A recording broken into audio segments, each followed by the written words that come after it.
உலகை எழுப்பும் ஞாயிறு அங்கே குடியிருப்பான். அவன் ஆனை முகத்தனின் அடியவர் மனத்தில் ஒளியாய் வந்து கொலுவிருப்பான்.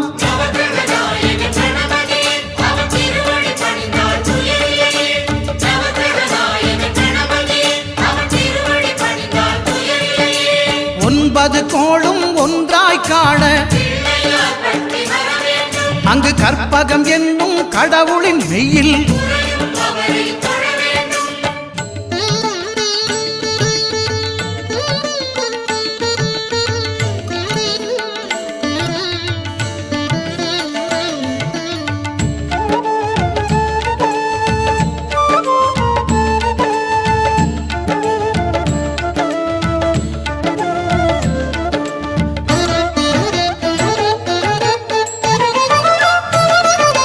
திங்கள் பகவான் திருமுகம் காண அங்கு கற்பக பெருமான் தொப்புள்